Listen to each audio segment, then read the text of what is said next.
Tungependa kuwakumbusha vijana wetu kuwa jamii inategemea, hivyo taifa linategemea, dunia pia inategemea. Hivyo tujiepushe na mambo ambayo yanaweza kukatiza ndoto zetu na zaidi ya yote afya zetu. Tungependa pia kuyashukuru mashirika yote ambayo inaendelea kutoa nasaha na elimu. Kweli chanda uvisha pete. Na kwa vijana wetu ambao ndio wameathirika zaidi na janga, kunao matumaini kwa mti uliokatwa, kwani kwa harufu ya maji utasuka tena. Naiona kesho iliyo na matumaini kwa vijana wetu. Naiona kesho iliyo na furaha na ndoto za ufanuzi kwa vijana wetu.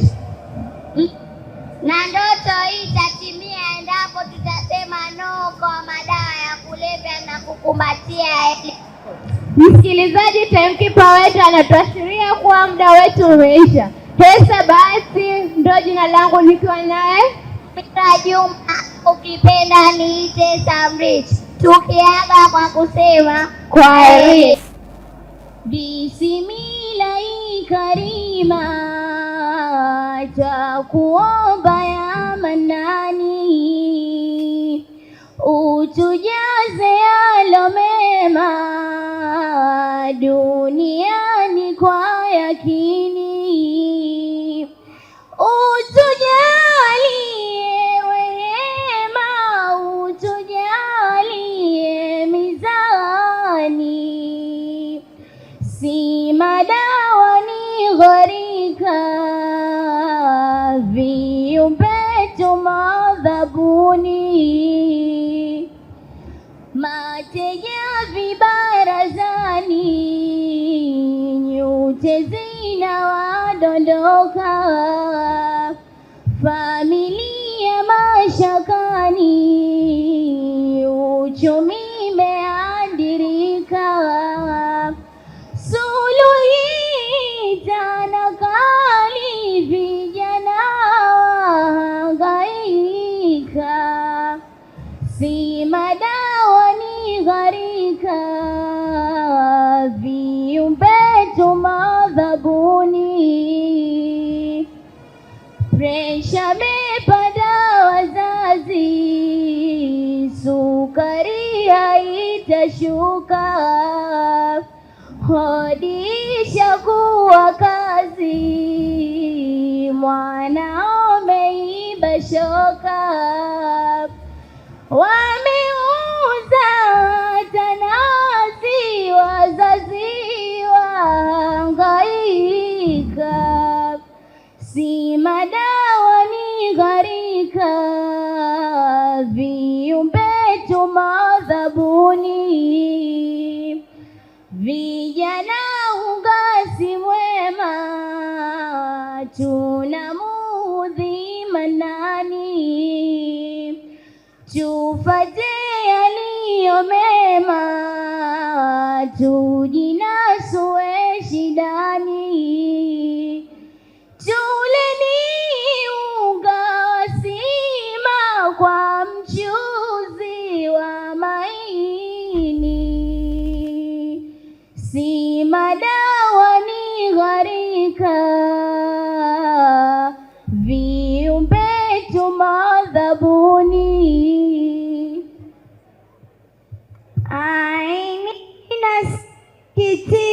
Nasikitika kwa hiki chetu kizazi,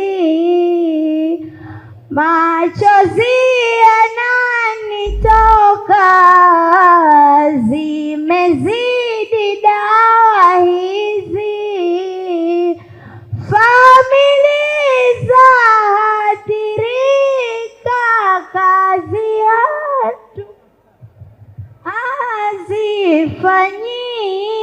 hazifanyiki, janga la mihadarati tulirudisheni nyuma, mwaitafuna migoka sukari midomoni, tumboni mnaiweka, haitufai lakini pesa zinazotumika ni hasara hamuoni. Tuache mihadarati na turudisha nyuma.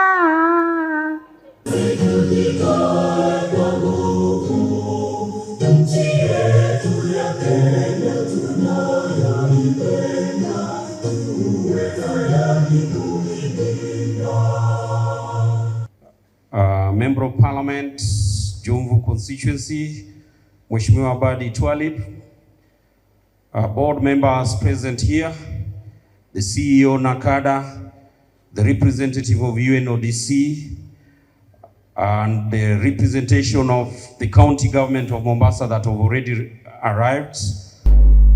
Chief guests, we are here today to celebrate Idada.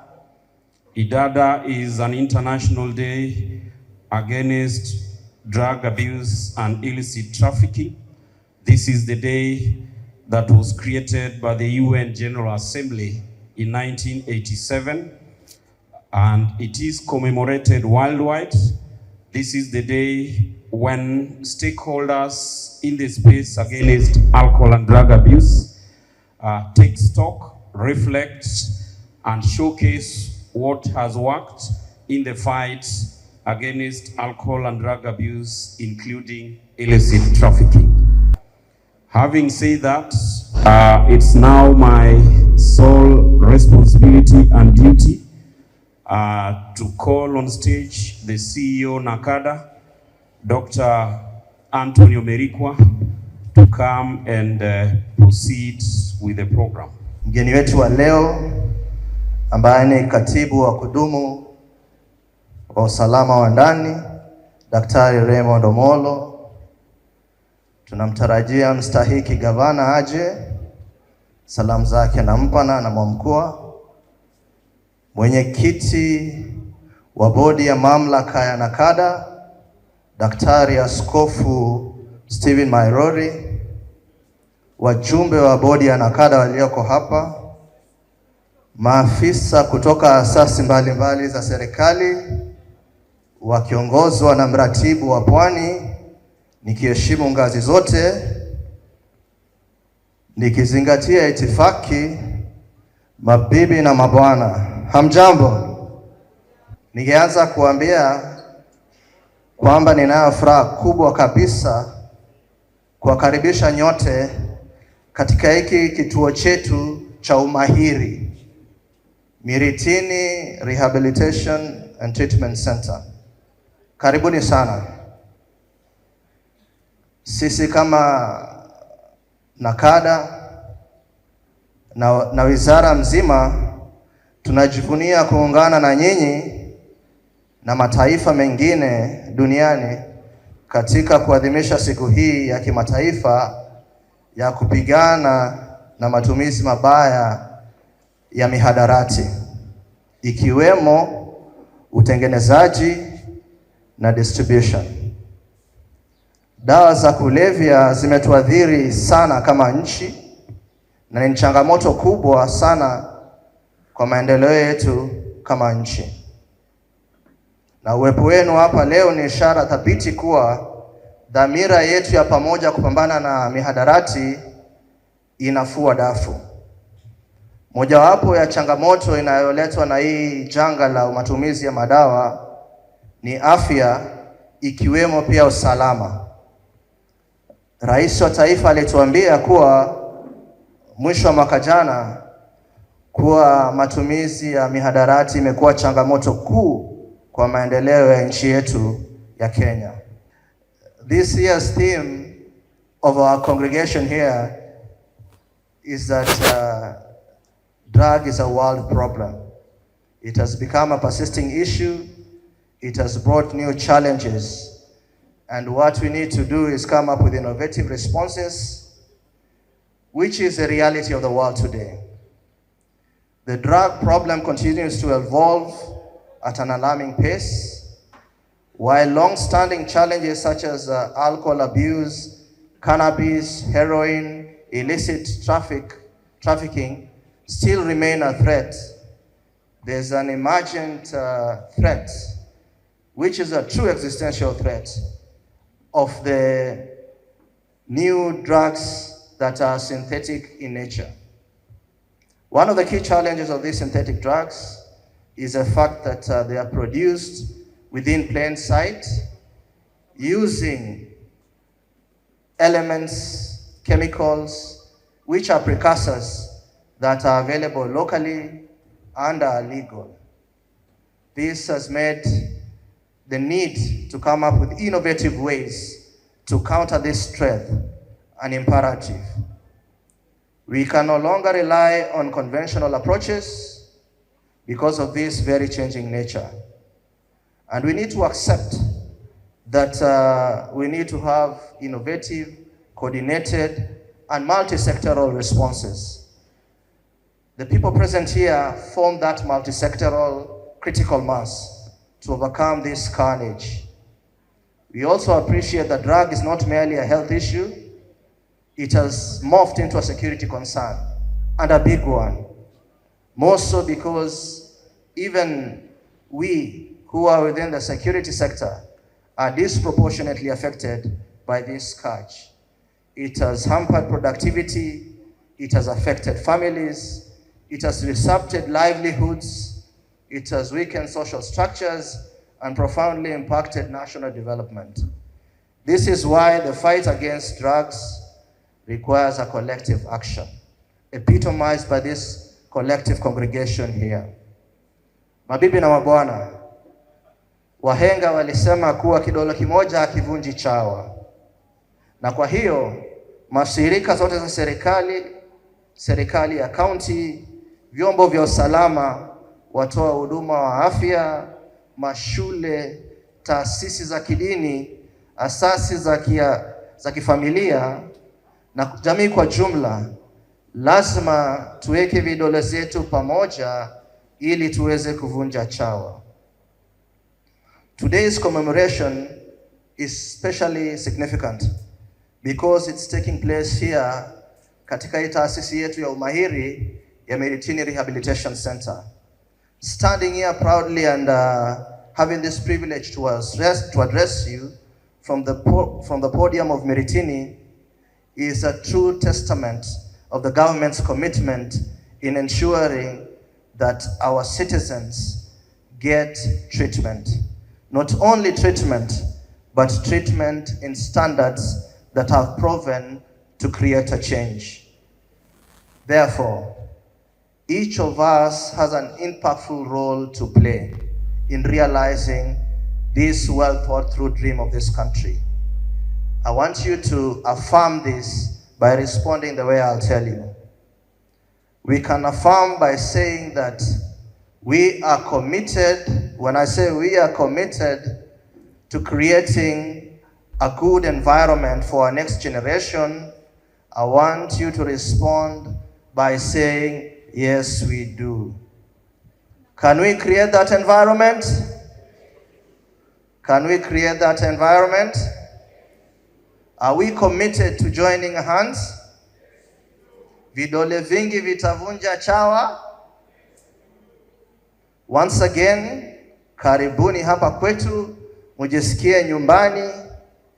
Leo ni siku yetu to take a reflection and see the progress that we've made as a country. Hamjambo. Assalamu alaikum. God is good. Mimi nachukua fursa hii kuwakaribisha wote hapa Mombasa. Nashukuru timu ya NACADA kwa kufanya mwaka hii tuadhimishe the International Days for the Drugs here in Mombasa. Tunasema asanteni sana, na tunajua sisi watu wa Mombasa ndio tumeumia zaidi kwa mambo ya drugs. Hapa Miritini ni mahali ambapo pameleta matumaini, kwa sababu hapa zamani ilikuwa ni NYS camp, lakini kwa kubadilishwa kuwa rehabilitation center, kuna watoto wengi sana ambao walikuwa hawana hope, lakini leo wamepata matumaini. Mgeni wetu wa heshima, nataka kusema mmoja ambaye alikuwa katika waathiriwa hapa ni kijana ambaye alikuwa anaitwa Mamluki. Mwaka jana tulikuwa hapa na Mheshimiwa Kipchumba Murkomen, tukamuona Mamluki alivyokuwa, lakini alikuwa rehabilitated hapa, na hakutoka hapa kwa kituo peke yake, lakini alitoka akiwa amekuwa rehabilitated na Mheshimiwa Governor akamwandika kwenye County Government of Mombasa. Leo ni kijana wa kuaminika kama vile kijana mwingine ambaye ametoka hapa ndani ya Miritini. Mimi leo nataka kuishukuru serikali kwa kusema hapa hapakuwa hivi. Jengo hili lilipoanza tulikuwa hatuna matumaini, budget ilikuwa haijapatikana na hali ilikuwa ngumu, kwa sababu majengo mengine mwayaona upande wetu wa kulia. Lakini nataka kuchukua fursa hii, baada ya Kipchumba Murkomen kuja na kuelezwa shida hizi, Mheshimiwa Rais William Samoei Ruto aliangalia senta hii kwa jicho la rehema. Leo Miritini ya jana sio Miritini ya leo, kupitia Mheshimiwa Rais William Samoei Ruto. Mimi leo nataka kusema hii Miritini ilikuwa ni lazima iweze kupata kitu inaitwa supported infrastructure. Katika wale ambao wako hapa walikuwa wanajua Miritini kuingia kufika hapa ilikuwa matope, lakini kilio kile, mimi mbunge wenu Mheshimiwa Badi Twalib, kuanzia mwanzo wa barabara nimeweka kabro mpaka mlango wa hapa Miritini, ni kazi kusupport hii center. Chanda chema huvishwa pete.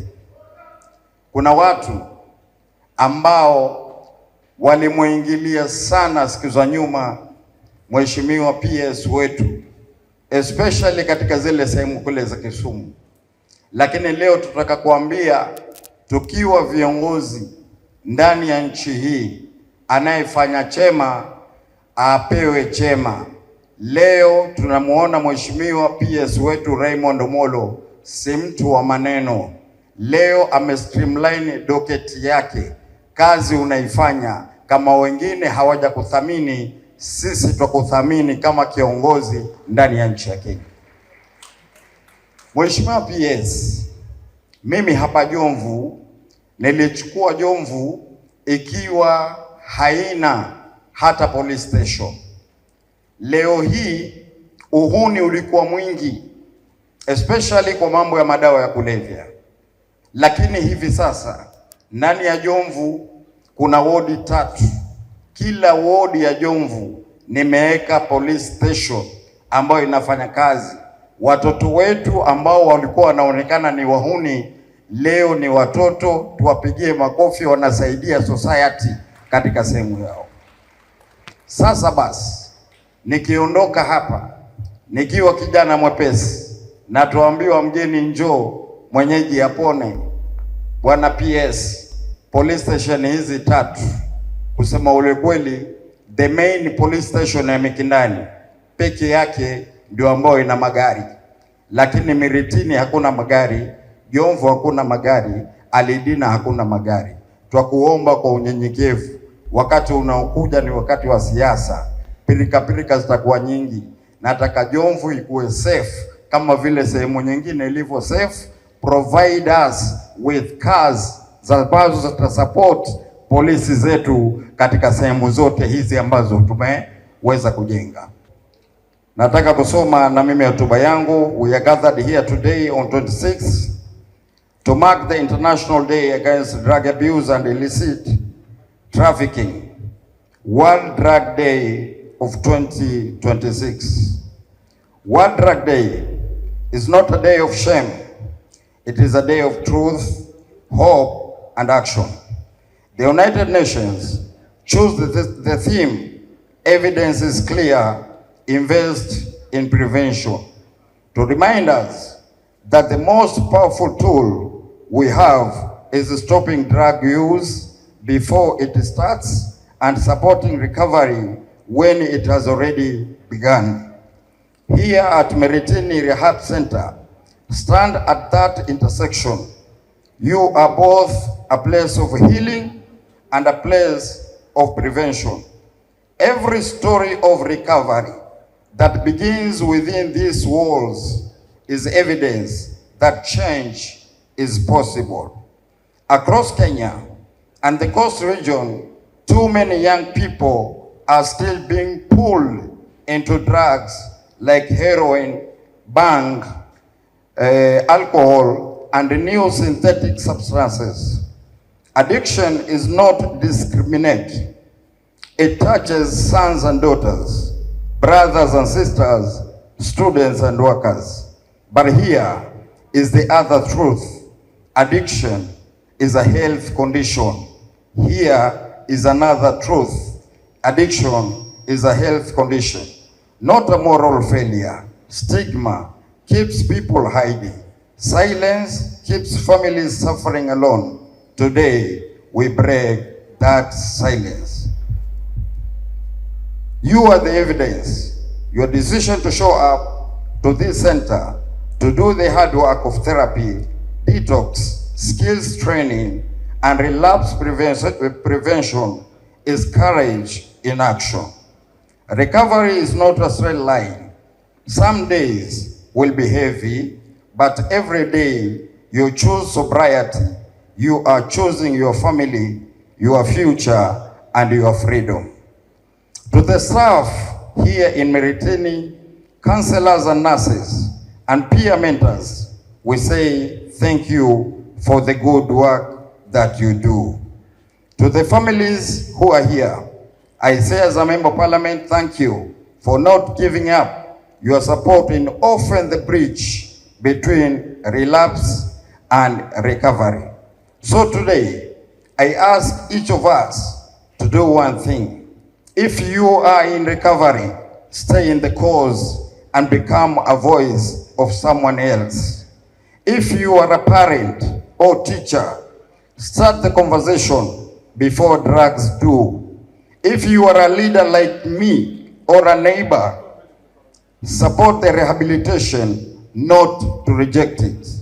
If you know someone struggling, tell them Miritini doors are open and help is not a punishment. Thank you and may God bless you all. PS Leimondo Molo, our two-term governor, our two-term MP Badi Twalib, NACADA na viongozi wengine.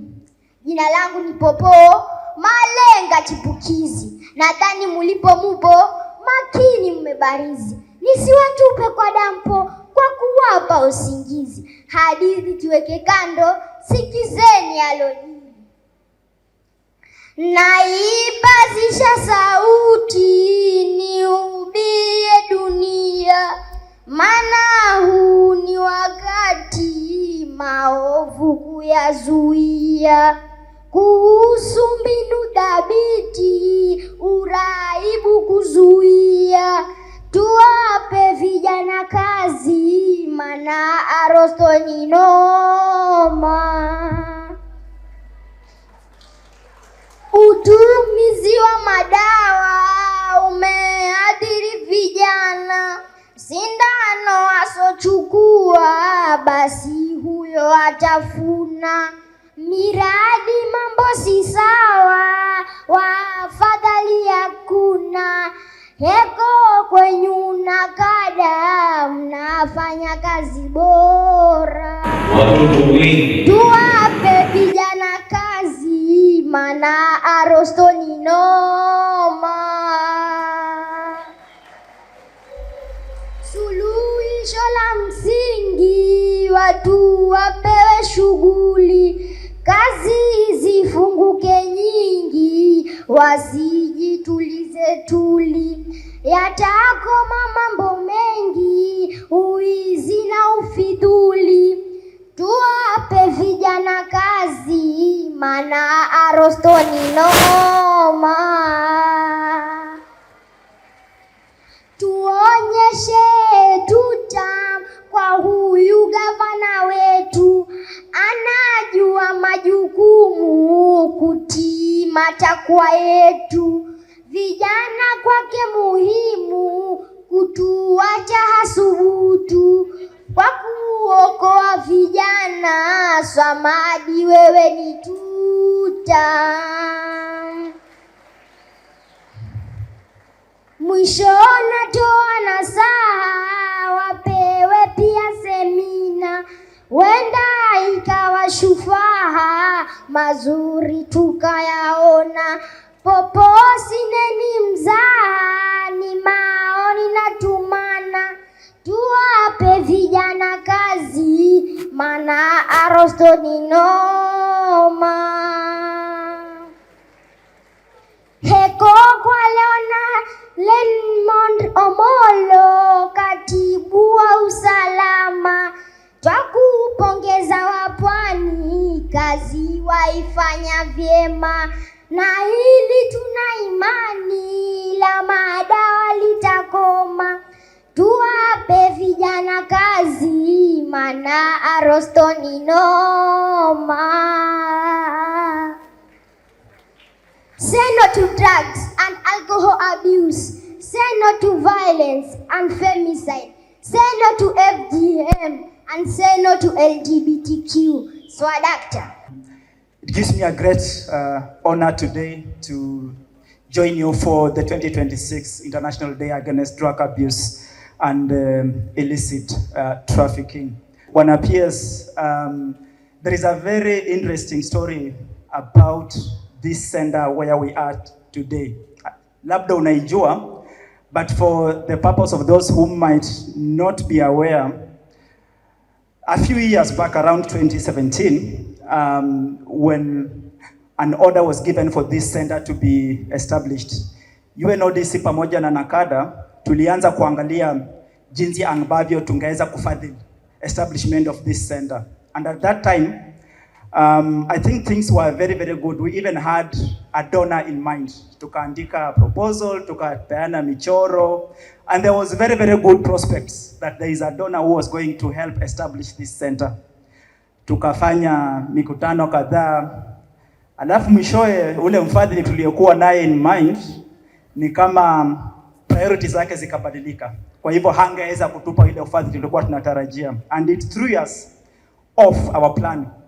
But I'm very, very delighted that even despite that setback that time, the government of Kenya, through the Ministry of Interior and NACADA, did not give up on that dream. So when I came back here today, I was really, really happy to see that the government didn't abandon that plan, and this center is taking shape slowly by slowly. So thank you very much, Bwana PS, and we hope that the remaining phases of the center are going to be completed. So, to the work that brought me here, I have a very small assignment. On behalf of our regional representative, Mr. Ali El-Beirir, I am going to deliver the remarks of our executive director on Ambassador Monica Juma. This is her remarks on this particular day, and I start now. The illicit drug trade persists, and its imprint is visible everywhere. In the harm it causes, the violence it unleashes, the healthcare gaps it exposes, and the millions of lives it erodes. In 2024, 331 million people used drugs, and that is a 34% increase than a decade ago. 34% of 331 million is almost 85 million people. So in the last 10 years, 85 more million people started to use drugs, while 63 million people are suffering from drug use disorders worldwide. Among them, too many still cannot access the treatment and care that they need, especially women, young people, and the most vulnerable. And still, the drug market itself is evolving rapidly. Critically, the illicit synthetic drug market is expanding, becoming easier to manufacture and harder to detect, while moving closer to consumer markets across all regions of the world. And I think this also resonates very well even with the recent study that was done by NACADA on wastewater analysis, which showed that in our country, we have small-scale laboratories that could be manufacturing illicit synthetic drugs. The number of new psychoactive substances on the global market has reached a record high, with some being highly potent and extremely harmful. Organized criminal groups are in turn adapting, shifting away from plant-based opiates towards synthetics, and with global consequences. The cocaine market, meanwhile, continues to set new records as traffickers search for new routes, new methods, and new vulnerabilities to move their products and meeting demand. Hii mambo ya cocaine, especially within Africa, is another very big threat, because the traffickers of cocaine see Africa as the new frontier to expand their markets. So we all have to be very, very vigilant with the increased use of cocaine and other stimulants within our neighborhoods. These persistent challenges and the evolving threats require us to rethink and readjust our responses. We must strengthen cooperation by sharing intelligence faster, coordinating joint operations more closely, and pursuing drug traffickers in the digital space. We must use data, science, and technology and anticipate and respond quicker to emerging drug threats. We must invest in alternative livelihoods as well as prevention, treatment, and recovery-oriented harm reduction. And I think this center itself, as the Center of Excellence for Treatment and Rehabilitation, speaks to these aspirations. Above all, our response must remain anchored in the international drug conventions and relevant international law, human rights commitments, and the spirit of multilateralism that they embody. On this International Day against drug abuse and illicit trafficking, let us confront the world drug problem together, guided by our collective responsibility to build a safer, healthier, and more dignified world for all of humanity. Thank you very much. Asanteni sana.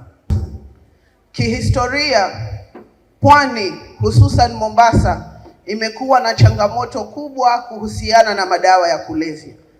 Black spot kubwa ilikuwa pale Kisauni Magodoroni, lakini twashukuru kwa sababu ya ushirikiano wa asasi za usalama, uhusiano mzuri na wizara pamoja na serikali yetu ya ugatuzi, tumeweza kupambana ili kuweza kuwafanya watoto wetu watimize ndoto zao.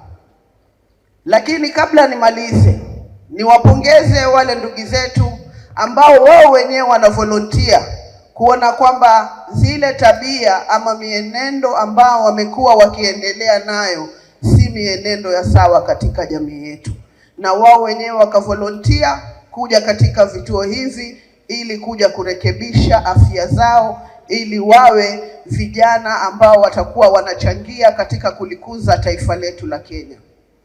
Lakini Bwana PS, kabla nishuke katika jukwaa hili, ningependa kuomba ya kwamba sisi hapa Mombasa tumekuwa na shirika ambalo limesaidia vijana wengi, sio tu kwa rehabilitation, bali hata kuwafungulia biashara wale walioathirika ili warudi sawa katika jamii.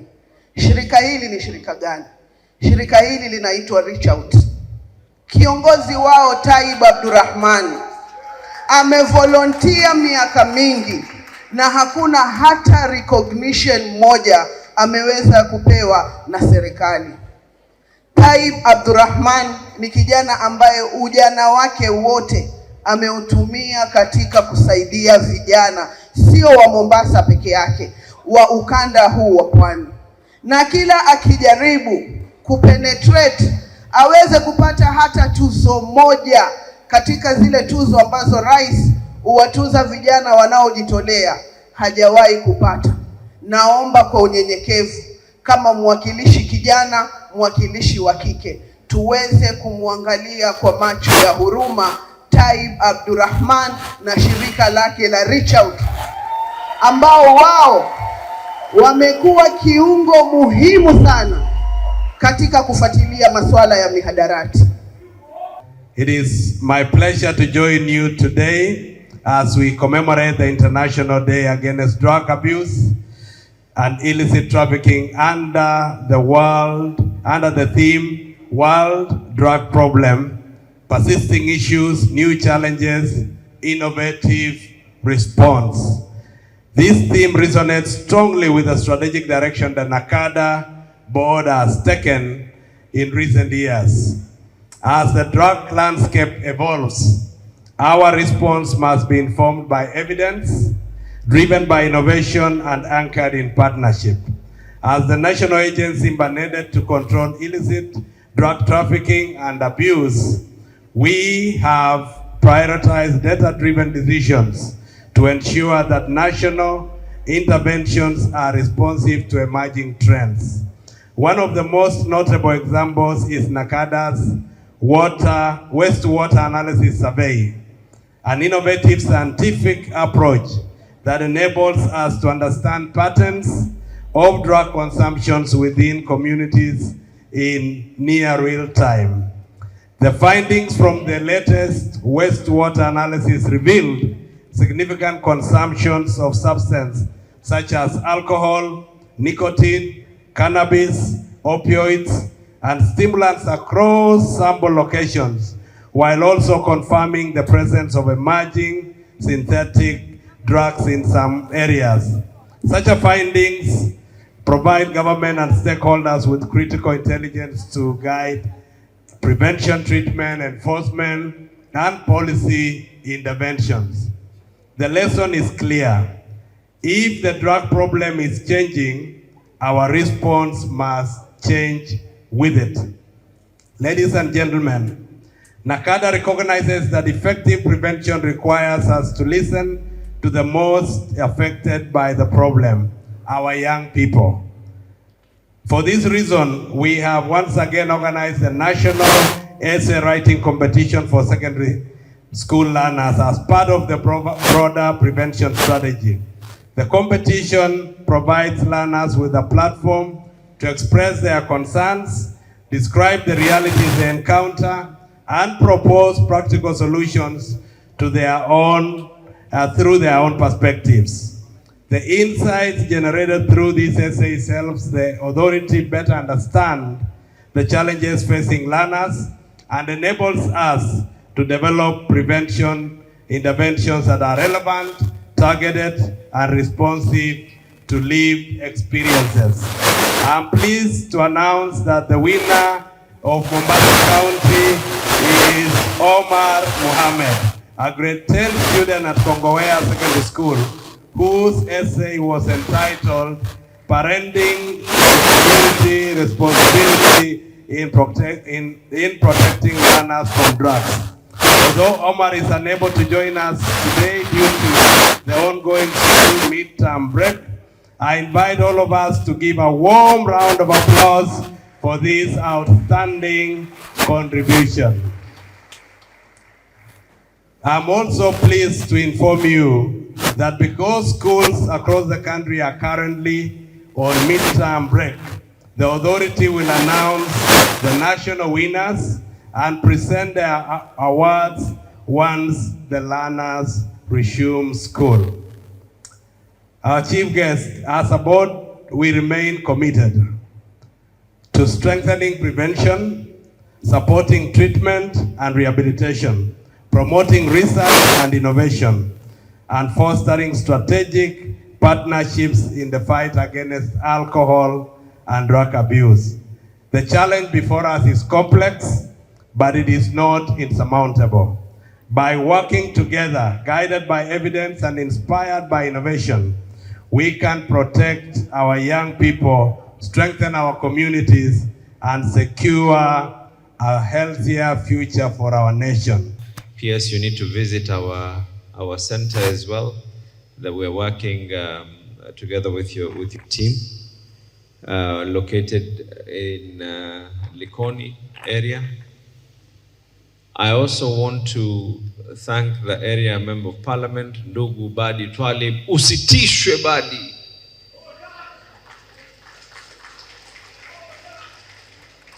Hii barabara ambayo kwamba iko hapa was actually done by Honorable Badi's input. And when the other things sisi tulieka, in fact, there's one individual, wakati tulikuwa tunaomba kura, alikuwa anatufuata sana. Sijui ako kazini, I hope yuko kazini, sio? And I think this is one individual we're extremely proud of. Kulikuwa kuna kijana mmoja alikuwa ni substance user, and then tukamleta akafanyiwa rehabilitation. After rehabilitation today he is in the inspectorate department and doing a very good job. Kwa hivyo inawezekana. I want to also thank my sister Miraj, my sister Amina Bakwamba has been in the forefront as well. But the reason I'm saying that I'm glad, and I'm going to be sitting down because this data is less than 1 week old. We managed to get this data for purposes of seeing how we can be able to prevent and talk to these young people. Lakini lile ambalo kwamba la kushangaza zaidi, hawa vijana wenyewe wamesema 23.8% of them are saying that the reason is because these drugs are easily accessible and available. When I talk about drug, namaanisha ile ambayo kwamba sasa ni level ya accessibility to mogoka, accessibility to bank. If we are able to curb this pale mapema, tutaweza kuzuia hawa watoto kuingia katika madhara makubwa zaidi. 23.8% of these students have actually confirmed wanaweza kupata hii hata karibu na mashule yao. We'll be sitting down as a county security, and one of the key agendas, na wengi hata nilipoongea mambo haya waliniambia gavana utakosa kura. Nikamwambia bora tukose kura kuliko kukosa maisha. But we cannot allow vibanda vya miraa, mogoka, vibanda ambao kwamba vinauza zile alcohol ya sachet na mambo mengine to be near our learning institutions. Leave our children alone. Na najua tukifanya sweep moja sweep nyingine watu wanaregea. I think this time round we will have to talk to the judiciary. Mtu akiregea tena kuuza pale apatiwe kichapo kile ambacho kwamba ni cha maana, so that people do not, kwa sababu siku hizi unajua mtu hata anaweza kuchukua box tu na anaweka mogoka pale nje, and we play hide and seek with them. Mimi nitaomba the security, we have to be extremely hard on those people who are out to use our children for their own economic benefit. Kwa sababu we cannot be continuously having this story and this engagement ya kwa kila siku tunafika hapa na tunazungumza mambo haya kwa haya. And then I want to also state on one thing. Na unajua nimesikia watu wengine wanapanda juu ya majukwaa, wengine wanapanda juu ya magari wanasema sha hivi, sha vile. Sasa mimi nazungumza kama gavana. Actually, SHA covers for rehabilitating our people. And as a county government, the team from NACADA, from MEWA, anyone ambaye anahitaji rehabilitation, the county government will pay the premiums for those people. Wacha watu wetu waweze kusaidika. Sio hii lugha, watu wanaharibika, hawana pesa za kwenda katika mambo ya rehabilitation. Mzazi aende auze nini ampeleke mtoto rehabilitation, when there is a medical cover that can actually be able to assist our people. Unapata mwanasiasa anapanda juu ya jukwaa, ile microphone ameshika inatosha kulipa medical cover ya watu kadhaa, lakini yeye kwa vile he is someone who is more privileged than someone else, anashika microphone na kusema kwa hii serikali haijafanya kitu yoyote kuhusiana na mambo ya rehabilitation, haijafanya nini. Kama ingelikuwa haijafanya, would we have a medical cover for our people to be rehabilitated? And the stakeholders need to sell this message out there, because the naysayers are too many. Watu wanainuka kila moja mdomo pengine, some people I think it's because they've not brushed in the morning. Mtu anainuka anatoka anazungumza lugha, mdomo unanuka uvundo na maneno yenyewe ya uvundo. Realize that in your greed for political gain, you're hurting our people. So I want us to agree, all rehab centers, we have done that kule kwetu. Na hizi nyingine zote, mtu akija hapa kama hana uwezo, serikali yake itamlipia, serikali ya county. We will pay that premium. Let our people get the help that they require. So leo hii tuko kwa International Day against drug abuse and illicit trafficking. And before I read my speech, nataka nishukuru Governor Mheshimiwa Abdulswamad. I think I've got it right, yeah? Abdulswamad Nasir, for the support and the partnership that you have had with NACADA, but also most importantly, with the national government. That when we talk about universal healthcare, you cannot have a conversation on universal healthcare without first talking about Mombasa County, because you lead and others follow in every respect. And today, when we talk about rehabilitation, you've made it possible for the residents of Mombasa County, particularly those who've had challenges with drugs, that it is now possible because they are members, they are registered with SHA, and SHA is able to pay for their rehabilitation. And I want to also commend and appreciate you for the offer to pay the premium for those who have not done so that when they come to this facility or any other facility, including the ones that you run as the county government of Mombasa, they can be able to get the services and the support that is required.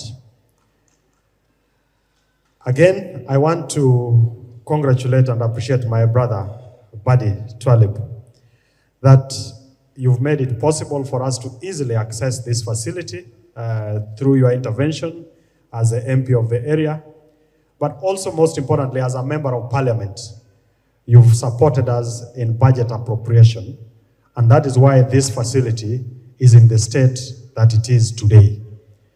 And I want to appeal to you that we continue with that support, because if you look at the master plan that we have for this facility, there is still more work that we need to do. And we will work together and assure you that the resources that is made available to us will be able to deploy them in the best way possible.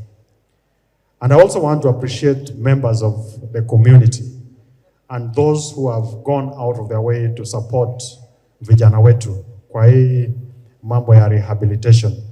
And Senator Miraj spoke about, I don't know, kama ni Amina, and then there were other names that let's appreciate them for the work that they have done to keep our society together.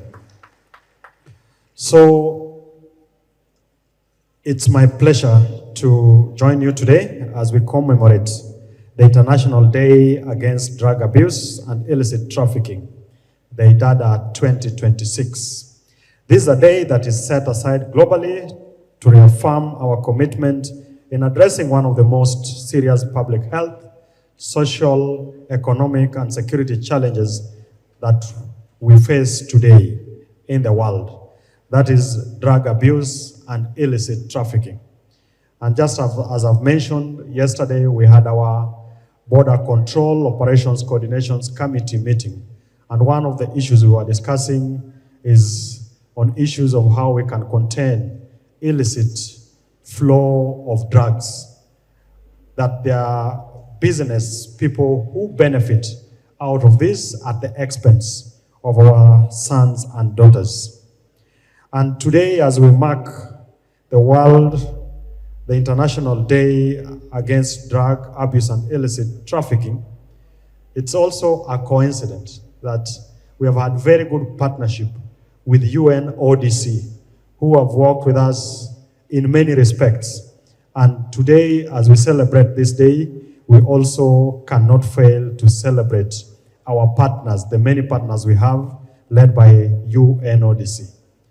And the head of UNODC is actually one of us, Ambassador Monica Juma. Indeed, this year's theme, World Drug Problem, Persisting Issues, New Challenges, Innovative Responses, aptly captures our realities today. That while drug problem remains persistent, new trends, new substances, new trafficking methods, and new vulnerabilities demand fresh thinking and innovative solutions. Today we are talking about synthetic drugs. We are talking about chemicals that are precursors to some of these drugs. And unlike in the past where we were focusing on ban and just alcohol, there are people who have become more innovative. And even our sons and daughters have become more innovative. You really have to be up to task. You really have to be smart. You really have to be innovative to be able to pick that some of these drug abuses is actually happening, either in our homes, in our institutions of learning, and in many, many other spaces, the social spaces like the one the governor was speaking about. So as a country, like many other countries across the world, we continue to grapple with the devastating effects of alcohol and drug abuse. The latest national data from NACADA indicate that approximately 4.7 million Kenyans between the ages of 15 and 65 currently use at least one drug or substance of abuse. And behind these numbers are broken families, disrupted education, lost economic opportunities, increased crime, mental health challenges, and lives cut short by addiction and substance use disorders. And again, I want to appreciate the leaders here. We have good examples of those who are lost in drugs, who have undergone rehabilitation in this same facility, whom you have supported to come back and have decent livelihoods for themselves, but also for their families. Now, because of this, His Excellency the President declared alcohol and drug abuse a national emergency and directed all government agencies to intensify efforts that are aimed at prevention, enforcement, treatment, rehabilitation, and recovery. And as a ministry that is responsible for internal security, we view the drug problem not only as a public health concern, but also as a significant national security challenge. Drug trafficking fuels organized crime, it undermines social stability, it exposes our youth to exploitation, and threatens the safety and prosperity of our communities. The coast region, owing to its strategic geographic location, continues to face heightened risks that are associated with illicit drug trafficking. I know you're aware of the case of the ship that was supposedly meant to pass through our waters, but with a huge haul of illicit drugs. Today, it is in our custody, courtesy of the multi-agency nature of our security agencies, and we have a court process that is actively going on just to be able to dismantle the criminal networks. And these criminal networks are known to also take advantage of technological advancements and transnational linkage within the region to ensure a steady supply of illicit substances, including synthetic drugs. In the recent years, our security agencies have recorded significant successes in disrupting the major drug trafficking operations across the country. Now, the case that I've just mentioned, which was October last year, what we were able to confiscate was equivalent of 8.2 billion Kenyan shillings. You can imagine what that means in terms of even the disruption of our economy, if at all they were successful. And this came in the wake of the September 2024 discovery of a clandestine methamphetamine lab linked to a suspected foreign cartel. And the facility was located on a 10-acre facility in Namanga, between or just near the Kenya-Tanzanian border, exposing the growing threat posed by locally manufactured synthetic drugs. That as we try to intercept what may be coming into our borders, we also need to be alive to the realities that because of technology, it is possible for people to start producing some of these synthetic drugs locally. And we could easily miss an opportunity to pick such. And these successes demonstrate two important realities. One, criminal syndicates are becoming increasingly sophisticated in their attempts to infiltrate our communities with dangerous substances. And number two, that as a government, we remain vigilant, capable, and resolute in detecting, disrupting, and dismantling these criminal enterprises. Ladies and gentlemen, for continued deterrent, we have strengthened the multi-agency collaboration among security and enforcement agencies, enhanced intelligence-led operations, intensified surveillance along our borders and entry points, and increased efforts to dismantle these criminal networks that are involved in trafficking and distribution of illicit drugs. And I welcome very much the offer by His Excellency the Governor on working together closely with our county security and intelligence teams to be able to deal with these criminal networks. We will continue pursuing the traffickers, their financiers, the manufacturers, distributors, and those who profit from the misery and suffering caused by drugs. We will not have a haven for drug traffickers and their collaborators. So while enforcement remains critical, it is only one part of the solution. We recognize that sustainable success can only be achieved through a balanced and comprehensive approach that prioritizes prevention, early intervention, treatment, rehabilitation, and social reintegration. If you saw the membership of the board, it actually cuts across. Faith-based institutions, the religious organizations have a role to play. The scouting community that is responsible for helping build or instill discipline in our youth, and all those who are involved, the leadership, the families. As a government, there is only so much that we can do. Our institutions of learning have a role to play. And I remember 2 years or so ago when we had the demonstrations that some of Kenyans were commemorating yesterday. Some of the young people that we took into custody, their parents will come and they tell you that my son, my daughter has not taken his drug. And on further interrogation, you realize that most of those young people were already hooked into drugs. So you see people on the streets, and most of them do not even know why they are on the streets. A good number of them is on account of having been hooked into drugs. They are taking some of these drugs that we are talking about, and because of the excitement, they end up on the streets, and in the process, we end up with loss of lives, loss of livelihoods, and even desperation on the part of parents. And therefore, it is the responsibility of all of us, as parents, as families, as educators, as religious leaders, to support the government in ensuring that we actually not just deal with enforcement or dealing with the criminals, but also to do a lot in the early chain or early value chain of this whole process. Early prevention, early detection, and when we have cases, then we must also work towards rehabilitation. And once we rehabilitate, we must be able to reintegrate, because there are certain cases that it becomes very difficult when the communities look down upon some of these cases that we are dealing with.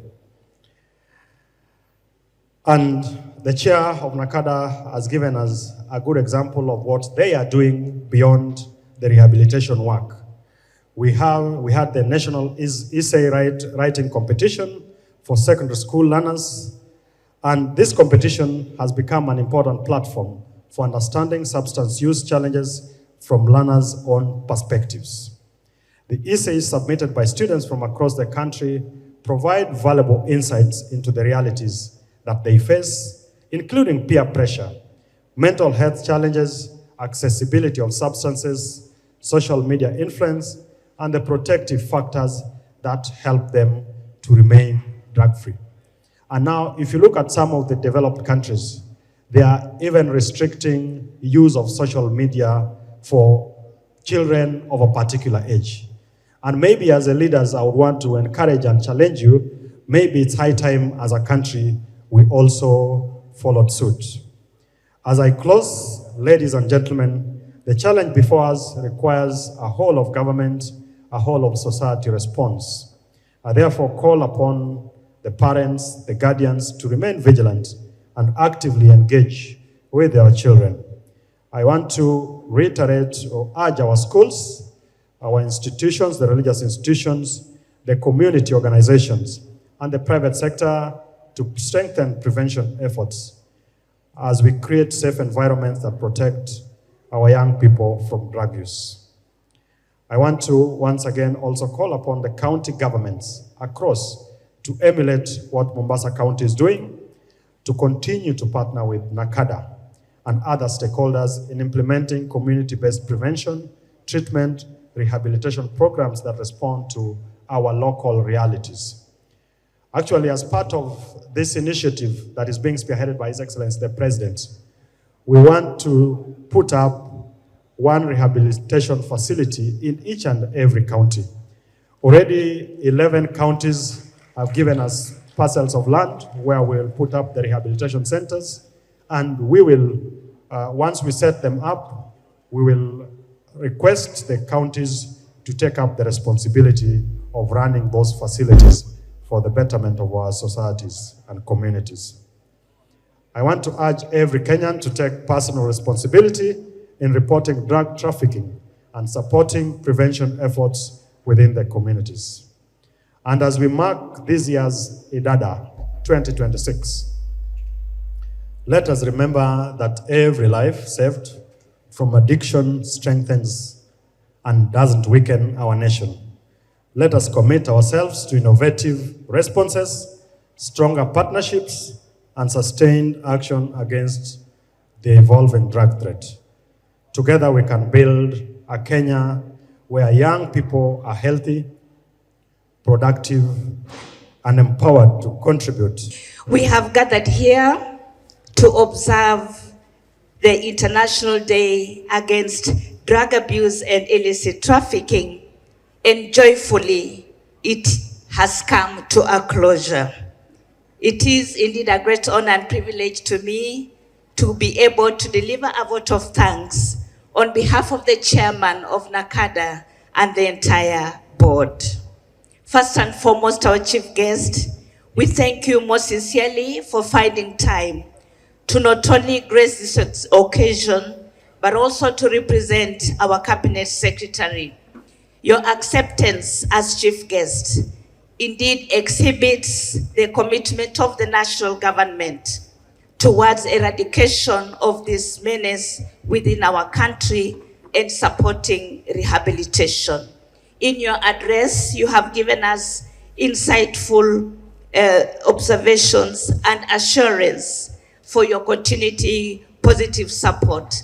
particularly to the board and the stakeholders within this space. Your Excellency the Governor, Your Excellency Member of Parliament, and our nominated Senator, and all leaders from Mombasa County, we want to thank you for accepting to host this very, very important event. And more importantly, in your remarks, you have expressed your continued willingness to partner with all stakeholders, with government being the major stakeholder, to ensure that this region is drug-free. Indeed, your leadership has continued to inspire us as leaders because you are indeed collaborative in your action. A round of applause for the UNODC. And as our chief guest said, there is none other at the helm than our own Dr. Monica Juma. UNODC, mumefadhili sherehe yetu. We have had pre-IDADA events, both in Nairobi. The information, education, and communication materials that we have here today, and other interventions. Na wale muliona Citizen jana, tulikuwa na discussions pale, tulihifadhiwa na UNODC. Kwa hivyo, Bwana Wilunda, tunashukuru na umpe heko na shukurani zetu kwa Daktari Juma. Hapa Mombasa County, dada yetu Amina Abdalla, ndugu yetu Taibu Abdurrahman, tunawashukuru kwa njia ya kipekee, na hasata wakati tulikuwa na procession tuliona mliweza kuparticipate. Tunasema ni asante. NACADA ikiwa katika jukumu lake iko na washikadao, na ingawa waliweza kutambuliwa hapa awali, tutarudia kushukuru the Kenya Scouts Association, kuna ISUP, Mombasa County Government, pia tuko na KPA, PES, BOCC, Pibora, MSF na Kenya Red Cross. Ili nisikose kiti changu, mwenyekiti wa NACADA pamoja na directors, tunawapatia heko. We salute you for your dedication, your strategic vision, and indeed the seamless coordination of various agencies within that board in the fight against illicit trafficking and drugs. Hapa tulipo Miritini, tuwapigie makofi management and staff. Kazi yenu hapa sio rahisi, lakini tunawaenzi na tunawatambua.